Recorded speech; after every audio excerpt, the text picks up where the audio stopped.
두아디라 교회는 요한계시록의 7교회 중에 가장 작지만 말씀의 분량은 가장 긴 교회입니다. 예수님은 이 교회를 향하여 특별히 주목하시며 어떻게든 이 교회를 살리시기 위해서 아주 긴 말씀을 또 특별히 하신 말씀들이 이 안에 많습니다. 그 내용을 이해하려면 두아디라 지역에 대해서 우리가 계속해서 기억해야 됩니다. 이 두아디라 이 지역은 일교교회가 있었던 도시 중에 가장 작은 평지 도시입니다.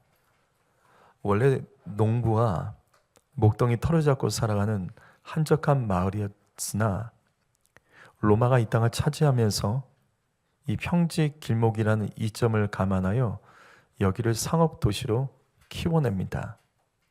그래서 이 두아디라에는 상인조합, 길드를 빼고는 이야기를 할 수 없습니다.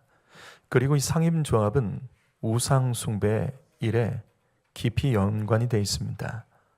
이 두아디라 이 지역에 유대인과 헬라인이 정착하면서 이 상업과 무역의 도시로 바뀌게 됩니다. 그로 인해서 이 도시는 다른 도시와 좀 달리 상인조합, 길드의 영향력이 매우 강력했습니다. 그래서 여기서 먹고 살려면 상인조합에 가입해야 됩니다. 그런데 상인조합에 가입하는 것은 예수 믿는 사람들에게 어려운 일이 있습니다. 왜냐하면 상인조합에서는 정기적으로 우상이 신전에서 우상 숭배를 반드시 참여해야 하고 거기서 술 먹고 고기를 먹고 신전에서 일하는 여성들과 집단으로 음행을 해야 합니다. 그래서 성도들은 믿음을 지키기 위해서 이곳에 가입하지 않았습니다. 그러므로 인해서 두아디라 성도들은 이 땅에서 매우 가난하게 살 수밖에 없었습니다. 그런데 예수님께서 바로 이 지점을 칭찬하신 겁니다. 두아디라 교회를 칭찬하신 그 첫 번째가 사업이죠. 이것은 계속해서 말씀드렸던 것처럼 이들이 믿음을 지키기 위해서 이 상인조합에 가입하지 않고 이들이 인내를 해냅니다. 상인조합하지 않고 가입하지 않고도 그들이 장사를 하게 되었고 교회에서 성도들이 뜨겁게 서로 사랑하며 이들은 믿음 지키며 하나님과 이웃을 섬기며 이걸 잘 견뎌냅니다. 그래서 하나님께서는 이 길드에 가입하지 않았던 두아디라 성도들을 오히려 축복해 주셨고 그 말씀이 너의 나중행위가 처음보다 많았다라는 이 구절입니다. 하지만 이렇게 예수님의 칭찬을 받았던 이 두아디라가 하나님의 축복으로 인해 삶이 풍성해지자 심령의 가난함을 잊어버립니다. 그래서 신앙이 변질 때요. 여러분 계속해서 말씀드립니다. 뭔가 요즘에 잘 되는 분 계십니까? 내가 크게 기도도 안 했는데 뭔가 아래서 조금 잘 되고 인정받고 높아지고 좋아지고 여러분 그때 정말 조심하셔야 됩니다. 이 땅 가운데 풍성함은 항상 교만을 끌어냅니다. 심령의 가난함을 빼앗아 버린다고요. 두아디라 교회가 그렇게 됐습니다. 그래서 예수님의 책망을 듣습니다. 그 책망은 바로 선지자, 자칭 선지자 여자 이세벨을 용납하는 겁니다. 이때 목회자가 분명 잘못했어요. 이세벨이 잘못된 것을 가르쳤지만 막지 않았습니다. 선지자는 가르치는 사명이 없습니다. 근데 그가 하는 것을 사랑한다며 용납을 해줍니다. 그래서 이 이세벨이 발람의 교훈과 니골라당의 교훈처럼 이 땅에서 손해보지 않고 핍박받지 않고 예수 믿는 것을 성도들에게 가르칩니다. 세상 사람들과 싸우지 않고도 서로 존경받으며 예수 믿을 수 있다며 고상한 신앙생활을 가르칩니다. 몸은 죄를 지어도 우리의 영이 예수 믿으면 그냥 내가 예수 믿으면 몸이 어떤 죄를 지어도 이원론적 영주주의 신앙으로 그것은 상관없다며 그래도 구원받는다라고 가르쳤습니다. 그런데 이 두아디라 교회는 이러한 이세벨의 가르침을 막지 않고 용납해버린 결과 다른 교회들과 달리 너무나 깊은 죄악에 이 교회가 물들어 넘어지게 됩니다. 그것이 다시 20절 말씀이에요. 지난 시간 말씀드렸죠? 여기 이세벨은 하나님의 종들까지 미혹하여 넘어지게 합니다. 목회자라도 이 교회에서 깨어서 성도들을 깨우며 악한 죄와 싸워야 되는데 목회자들까지 미혹되면서 이 두아디라 교회는 희망이 없었습니다. 무엇보다도 이 두아디라 교회는 행음을 하고 우상의 재물을 먹었습니다. 여러분 지난 시간 말씀 기억하십니까? 이 말씀은 순서가 안 맞는 거라고요. 이 구절은 이 두아디라 교회에 대한 이 구절은 순서가 맞지 않은 거예요. 왜냐하면 보통은 우상의 신전에서 재물을 먹고 음행을 하는데 여기는 거꾸로 됐어요. 두아디라 교회는 반대라고요. 행음을 하고 우상의 재물을 먹습니다. 이게 무슨 말이냐면 자, 우상 숭배는 상인조합에 가입을 해야 돼요. 그런데 이미 이세벨의 가르침으로 음행의 죄를 저질렀던 겁니다. 그 후에 영적으로 무너지면서 아무 저항 없이 상인조합에 가입해서 우상 숭배를 했던 겁니다. 이게 다른 데랑은 달라요. 보통은 상인조합에 가입하여 우상 숭배를 하고 행음을 하는데 여기는 거꾸로 된 거예요. 이 교회가 음란의 죄로 무너져 버린 겁니다.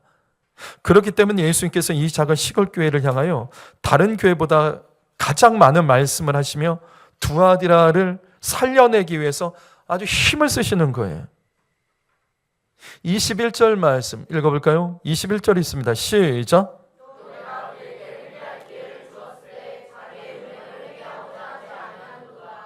예수께서는 이미 이 두아디라 교회 살리기 위해서 계속해서 말씀을 하셨어요. 그런데 회개를 하지 않은 거예요. 회개할 기회를 주었지만 음행을 회개하지 않는 겁니다. 이미 목회자들마저 무너져 희망이 없는 교회. 이처럼 두아디라 교회는 너무나도 악한 교회로 무너져 버렸습니다. 그래서 신기합니다. 왜 주님은 이 교회를 포기하지 않았을까?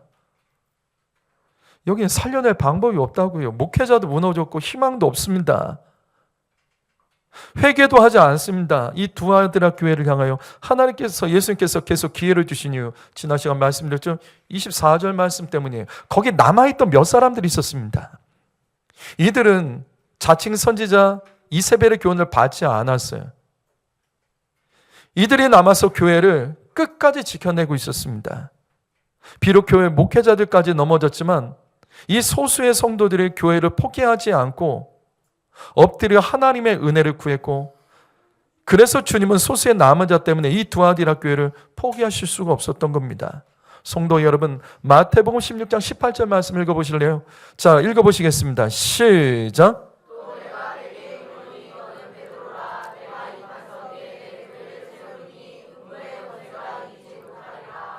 여러분, 교회는 이 땅의 음부의 권세를 합법적으로 멸할 수 있는 힘이 있는 곳입니다. 그래서 마귀는 교회를 무너뜨리려고 그렇게 애를 써요. 요한계시록의 시작이 7교회의 내용으로 시작되잖아요. 요한계시록의 시작은 7교회의 환상으로부터 시작됩니다. 그리고 언제나 예수님은 이 교회를 향해서 두 가지 똑같은 말씀을 하세요. 뭐죠? 7교회를 향해서 두 가지 말씀 언제나 똑같이 하세요. 뭐죠? 첫 번째는 이겨라죠. 이겨라. 너 이기는 자가 되라. 그 다음이 성령이 교회에게 하시는 말씀을 들어라. 교회는 이겨야 되는 거예요. 이겨야 된다는 것은 싸워야 된다는 말이에요. 여러분, 교회가 두아디라처럼 그냥 사랑만 강조하면 문제 해결 못해요. 교회는 싸워야 되는 겁니다. 교회는 끊임없이 마귀의 권세와 싸우고 이 땅의 어둠의 영들을 들춰내며 싸워야 됩니다. 그래서 교회가 시대를 알고 정치를 알아야 되는 거예요. 그냥 이 안에서 우리는 여기서만 산 사람들은 아니잖아요. 밖으로 나가야 되잖아요. 이 두아디라 교회가 싸우질 않았던 거예요. 성도 여러분, 교회는 수많은 마귀의 시험과 공격이 있습니다. 두아디라 교회처럼 목회자가 넘어지고 무너지고, 때로는 에베소 교회처럼 갑자기 목회자가 붙들려서 사라지고 어려움 당할 수 있습니다. 하지만 두아디라 교회처럼 그래도 남아있는 성도들이 주님의 인재를 구하며 인내하면서 그들이 믿음을 지키고 있을 때 주님께서 이 교회를 포기하지 못하시는 거예요. 성도 여러분, 마귀는 교회의 힘을 알기 때문에 우리가 생각하지도 못하는 방식으로 공격합니다. 그래도 두아디라 교회의 남은 자들처럼 오직 하나님만을 알기로 결단하며 하나님의 인재를 기다릴 때 교회는 반드시 승리합니다. 이처럼 우리는 두아디라 교회를 향한 예수님의 칭찬과 책망의 말씀, 이 말씀을 우리가 들었어요. 그렇다면 자, 7교회에 대한 말씀 중에 책망, 칭찬, 책망, 그 다음 말씀 뭐죠? 그 다음 말씀 뭐죠? 순서가 어떻게 되죠? 자, 순서는 항상 이렇게 되죠. 예수님의 모습, 칭찬, 책망. 우리가 책망까지 봤죠. 그 다음은 명령과 권면, 약속의 말씀으로 5가지로 이 7교회의 내용은 기록되어 있어요. 그런데 두아디라 교회는 달라요. 두아디라 교회는 다릅니다. 뭐가 들었냐면 하나가 더 끼어 있어요. 그것이 바로 심판의 말씀입니다. 그 말씀이 22절부터 24절까지 말씀이에요. 두아디라 교회에 대한 예수님의 말씀에는 책망과 명령 사이에 심판의 말씀이 이게 따로 들어가 있어요. 그만큼 이 교회는 아주 위급한 상황입니다. 심각한 죄에 빠져 있는 겁니다. 어쩌면 이것이 하나님께서 주신 마지막 기회일 수가 있어요. 그렇다면 두아디라 교회의 이 죄악에 대한 주님의 심판의 말씀 무엇일까? 22절 말씀 읽어봅니다. 22절 말씀 읽어봅니다. 22절 시작.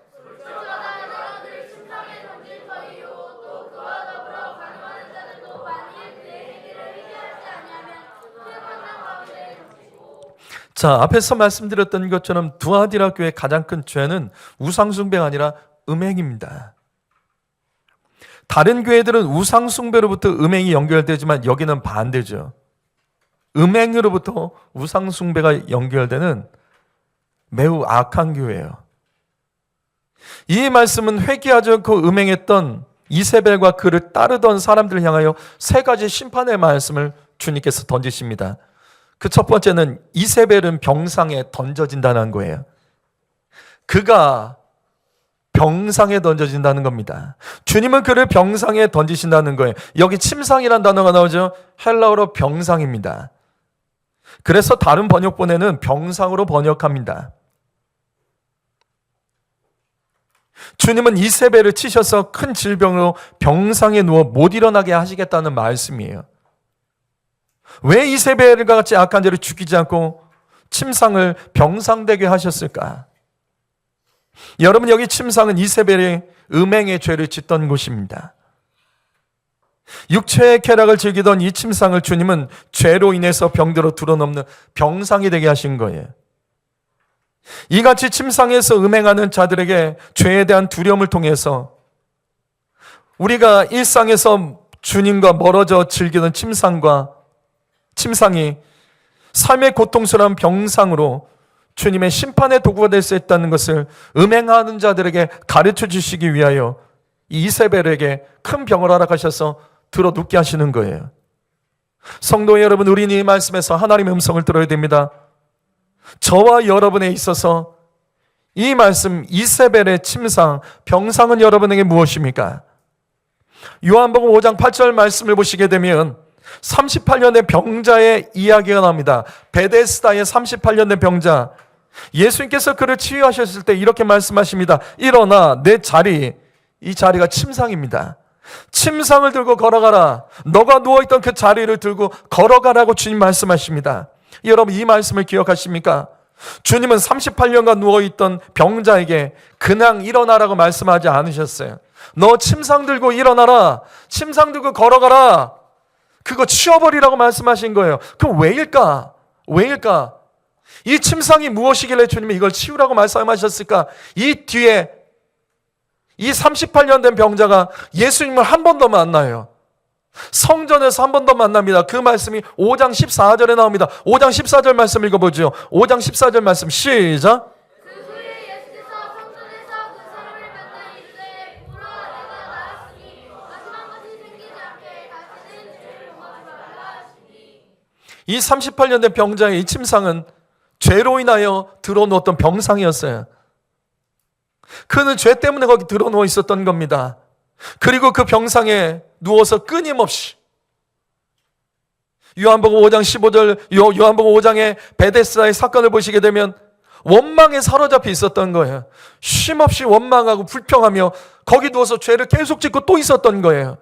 그래서 주님은 그 병상을 치우라고 말씀하셨던 겁니다.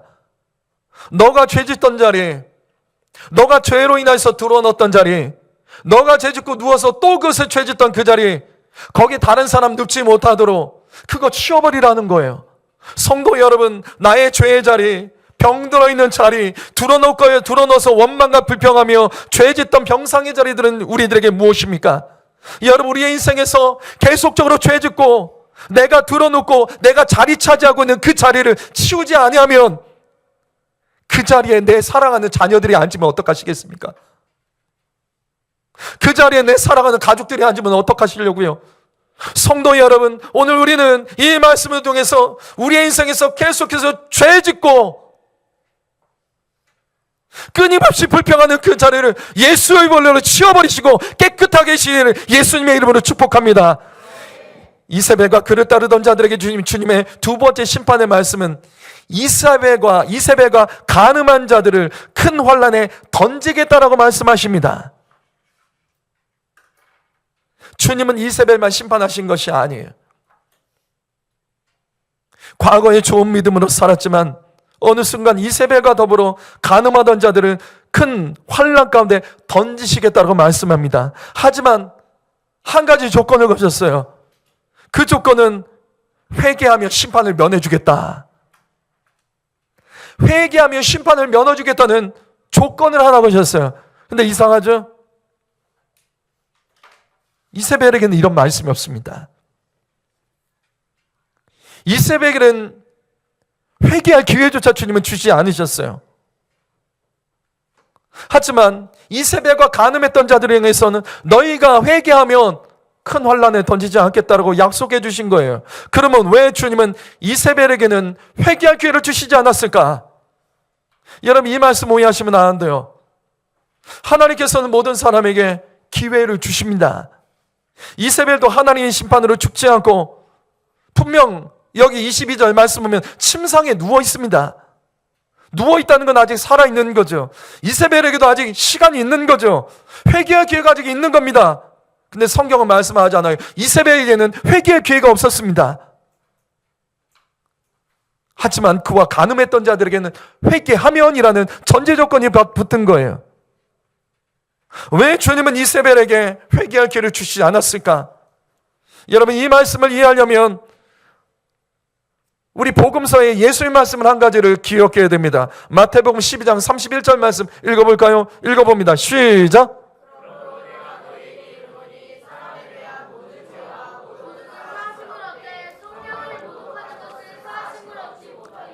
죄 중에는 용서받지 못한 죄가 있어요. 그것이 바로 성령을 모독하며 성령의 역사를 회방하는 죄를 말합니다. 성도 여러분, 성령의 교회에서 주시는 말씀을 비꼬거나 조롱하거나 무시하면 안 됩니다. 그게 성령 회방죄, 성령 모독죄입니다. 성령께서 일하시는 현장을 회방하시면 안 됩니다. 성령께서 하길 원하신 일에 나의 생각과 경험으로 막아서거나 방해하거나 그거를 조롱하시면 안 돼요. 이거는 용서받지 못한 자라고 성경에 기록되어 있습니다. 그런데 다시 한번 보시죠. 세상에 정말 용서받지 못할 죄가 있어요? 세상에 정말 용서받지 못할 죄가 있습니까? 이건 하나님의 말씀과 안 맞잖아요. 하나님의 말씀과 맞지 않잖아요. 주님은 우리가 어떤 죄라도 회개하면 용서해 주신다며 성경 곳곳에 기록하고 있습니다. 근데 왜 용서받지 못하는 죄가 있을까? 여러분 잘 들으십시오. 용서받지 못하는 죄 없습니다. 모든 죄는 다 용서받을 수 있습니다. 하지만 단 한 가지 용서받지 못하는 죄가 있죠. 뭐죠? 그렇죠. 회개하지 않으면 용서 못 받는 거예요. 이 말씀을 잘못 이해하시면 안 돼요. 용서받지 못한 죄가 아니라 이 말씀은 예수님께서 하신 일을 비방하던 자들에게 주님께서 그때 하셨던 말씀이에요. 그들은 하나님께서 성령을 통해서 일하신 것을 믿지 않고 조롱하는 겁니다. 예수님의 사역을 회방했어요. 그런데 이들은 이것이 죄인 줄 몰라요.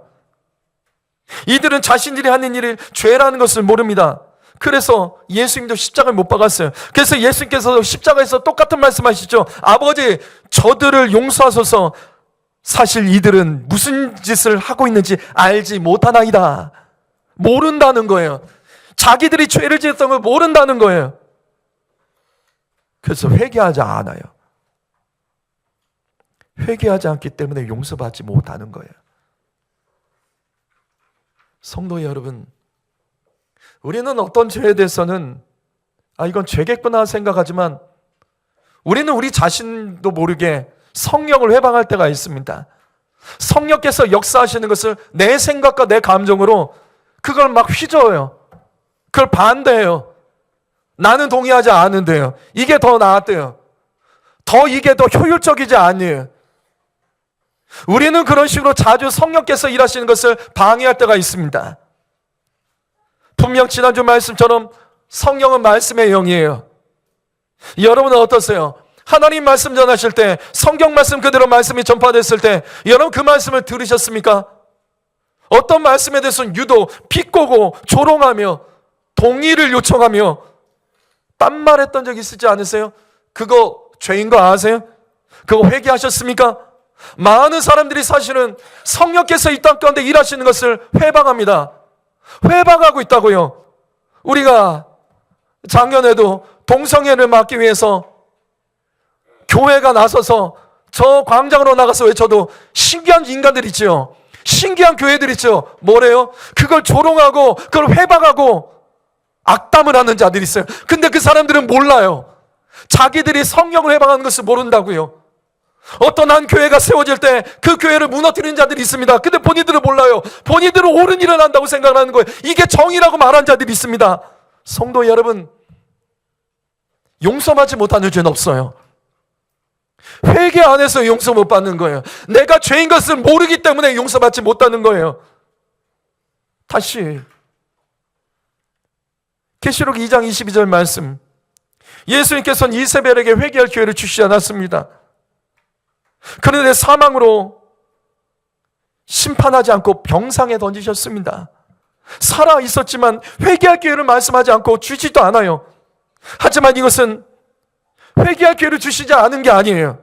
주님은 아세요. 이세벨이 회개하지 않을 걸 아셨기 때문에 이렇게 말씀하셨던 겁니다. 하지만 그와 함께 음란한 행위를 했던 자들에게는 회개하라고 말씀하시는 거예요. 그들은 회개할 자들이 있기 때문에 주님께서 말씀하신 거예요. 이들 중에는 회개하고 다시 살아날 자들이 있기 때문에 말씀하시는 겁니다. 성도 여러분, 오늘 이 말씀은 정말로 무서운 말씀입니다. 용서받지 못하는 죄는 없습니다. 하지만 회개하지 않는 죄는 용서받습니다. 용서받지 못합니다. 회개하지 않는 것은 용서받지 못합니다.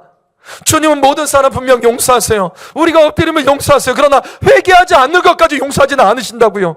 사랑하는 성도 여러분, 심령의 가난함을 빼앗기시면 안 됩니다.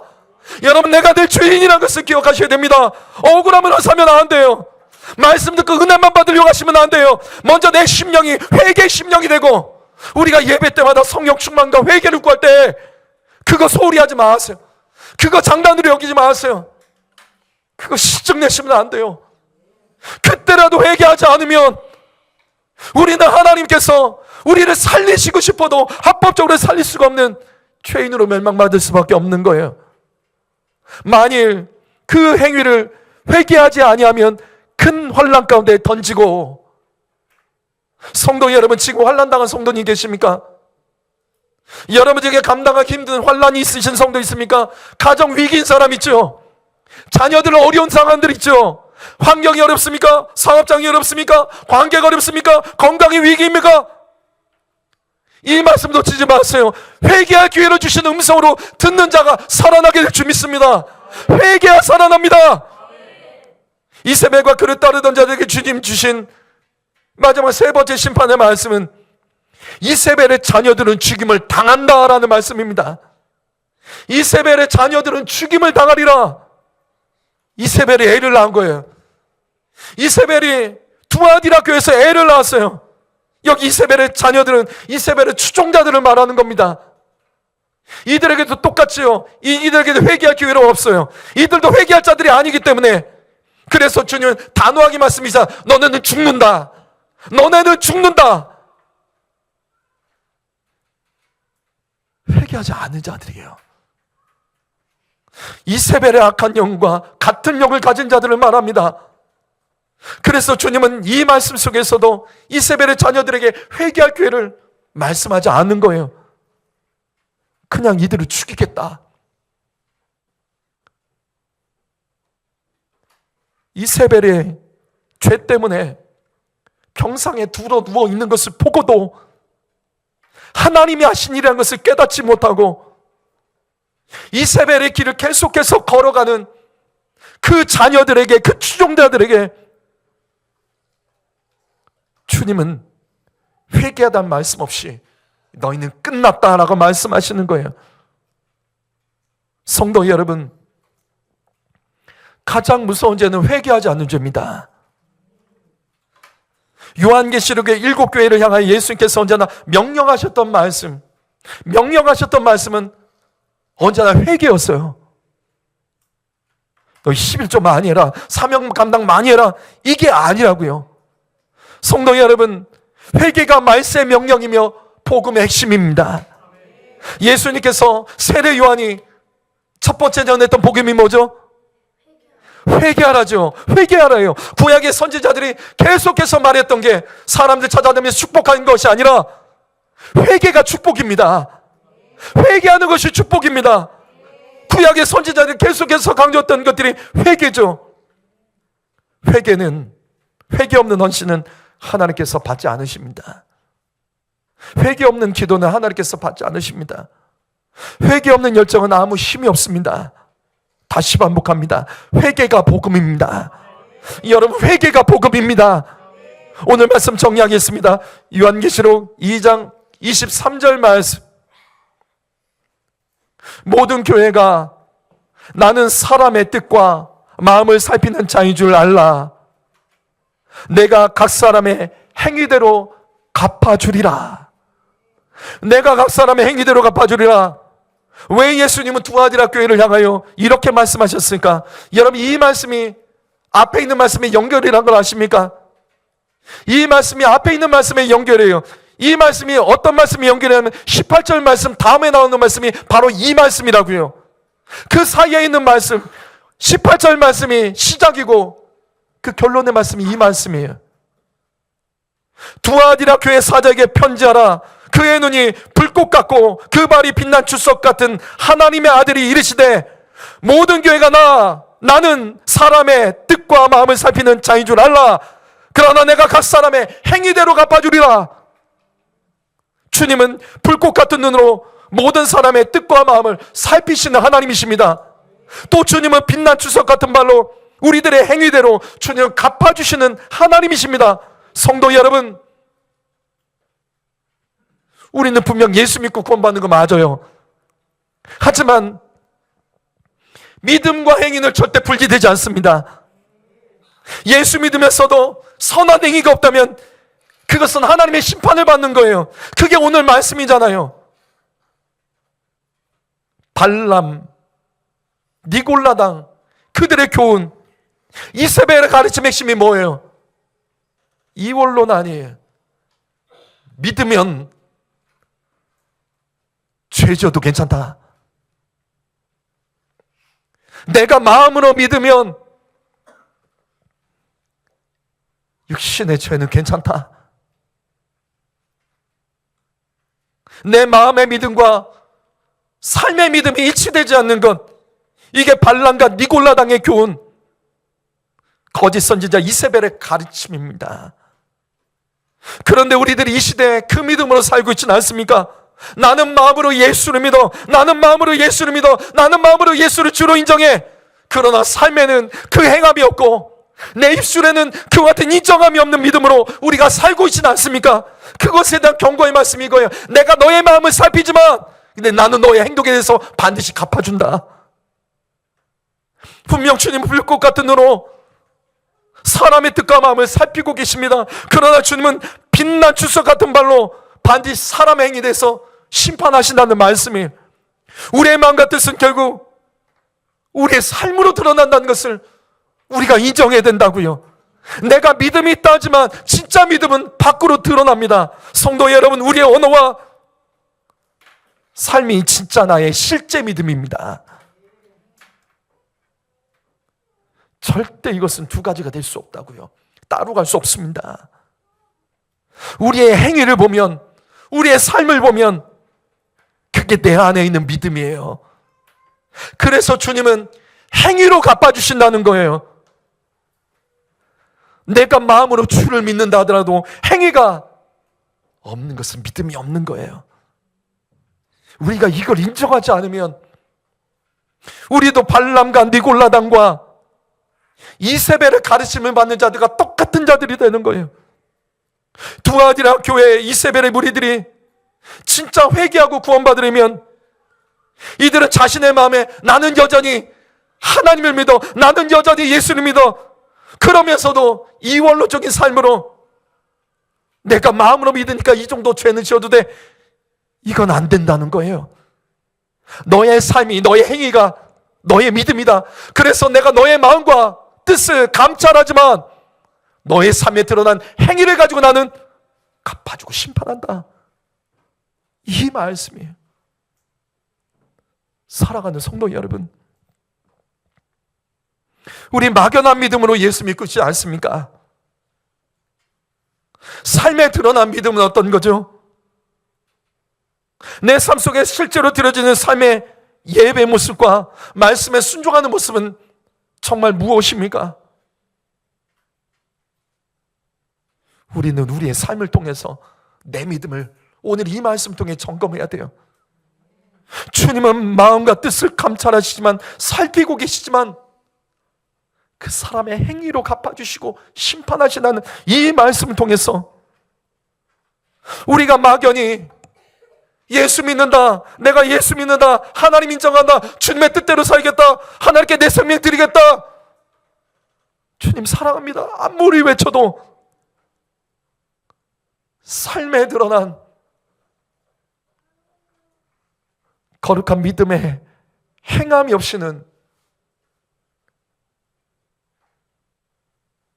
우리는 똑같이 발람의 교훈과 니골라당의 교훈과 이세벨의 가르침을 받아 살아가는 자들, 어쩌면 이것을 죄인지도 모르고 회개한 적이 없는 사람들, 그렇게 혼자 믿음 있는 척하면서 성령을 회방하고도 전혀 찔림이 없고 회개한 적이 없는 자들, 그것이 우리의 모습은 아닌지 우리가 점검을 하며, 진짜 믿음은 삶으로 드러난 것을 증거로 우리가 볼 줄 알고 인정해야 된다는 것을 기억하며, 소아시아 7교회에 공통적으로 있었던 이 원론적 영주주의의 모습이 오늘 우리 안에도 있음을 빨리 정하며 회개가 살아납니다. 회개가 진짜 복음입니다. 기도하겠습니다.